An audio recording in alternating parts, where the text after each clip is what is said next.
Brendon, how's it? I guess how is it to be back in West Australia and pulling on the blue and yellow? Yeah, really good, mate. It was great to get traded across to here, especially coming back home with family and friends. But there's that side of that, but then there's the footy side of it, and that's what I'm here for. There's spots in the midfield that I really want to be a part of and take this team to the next level. So hopefully I can be a part of that success. The move to the midfield, how influential was that in your decision? Given you played sort of all around the place in the past. Yeah, I've definitely played sort of mid-forward in the last sort of 6 years, but always found midfield to be my preference where I want to play. And that was, the talks between me and West Coast in talking about the trade is, where I see myself playing, where they see me playing, and it was a pretty good fit. So it sort of worked for me in terms of, coming back home, like I said, but also just to take my footy to the next level and give myself the best chance possible to play AFL. You had the 11 games in the first 2 years at Port, then only 5 last year. What was that because you just got pushed out by other numbers, or did it go right for you? There's a few things that sort of go on. I'm not the only bloke to be in that position.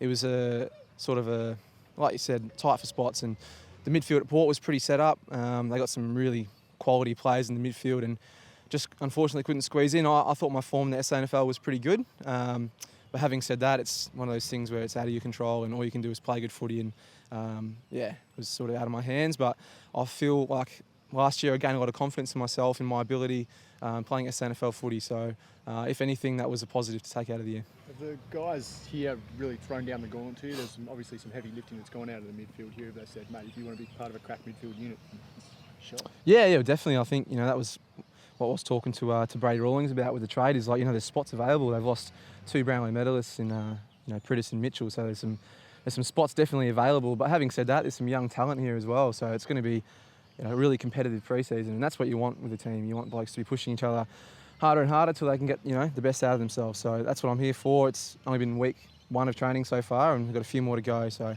looking forward to putting my best foot forward.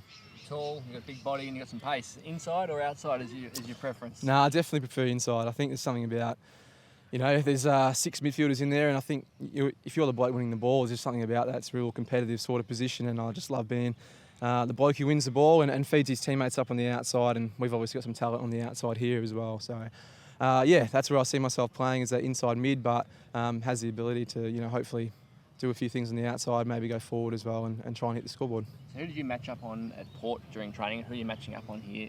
It was sort of like a bit of a mixture at Port, so any midfielder I go up against, so Brad Ebert, Ollie Wines, Sam Palpepper, the blokes that were, pretty set in their midfield positions, so it was always good competing against them, especially, with the work rate that those boys have, to learn from them was great.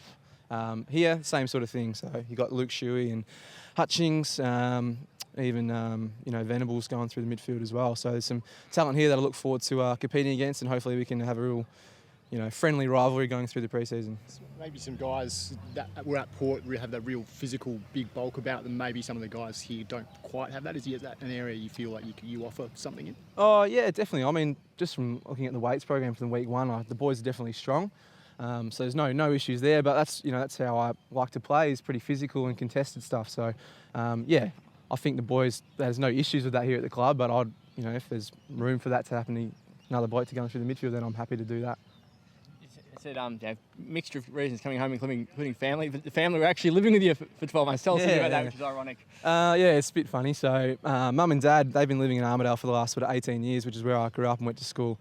And they were sort of looking for something new to do, and it was sort of out of the Gold Coast and Adelaide because my little brother plays for the Suns. And I was like, why don't you just come to Adelaide for a year, just come see how it is, and just try something different. And then, 9 months later, I'm getting traded back to West Coast, and they're after finally move all their stuff back just after 9 months. So, sorry, mum and dad, but look forward to having you back. How was that conversation when you said, look, there's a chance?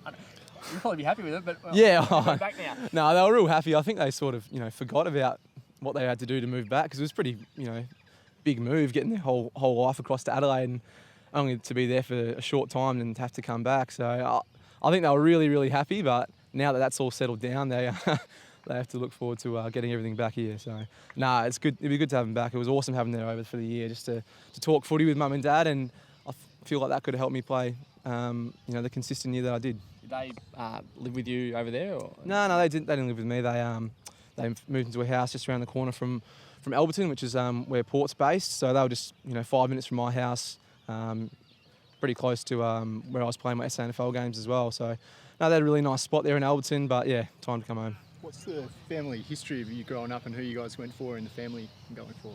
As in, like, supported in the Yeah, AFL? Yeah, real mixture. So, Dad was a massive Crows fan, Adelaide, so I think he loved Andrew McLeod. But no one really jumped on board with him because I got 5 brothers, so I'm one of 6 boys, and I think we all go for someone different. So I grew up going for Carlton for some reason. I don't really know why. A few brothers went for Richmond, I think, so he was pretty happy last year. But yeah, all over the place. But I think probably split 50-50 between Gold Coast and West Coast Eagles now. Where do you sit in that mix of the 6 in age? I'm the second oldest, so 1 older and 4 younger, yeah. How old's the youngest?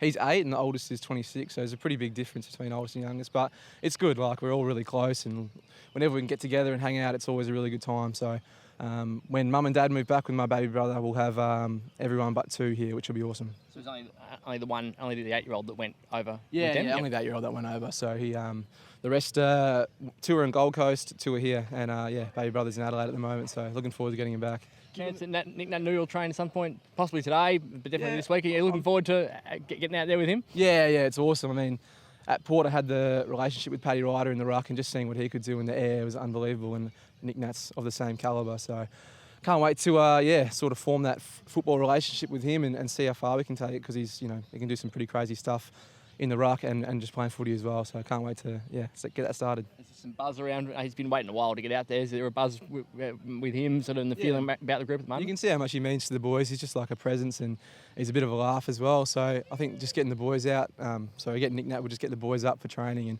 yeah, like you said, there's a bit of a buzz getting him back, and especially for fans as well. Fans love him and just want to see him, training really hard and getting ready for a big year next year, which he will be. So it's going to be good. Given the diverse supporter group in your family, is the Derby rivalry anything that you've invested any time in over the years? Not so much, but having said that, I've got a lot of cousins and aunts and uncles, and they love West Coast as well. So when they found out I was coming home, they were really pumped.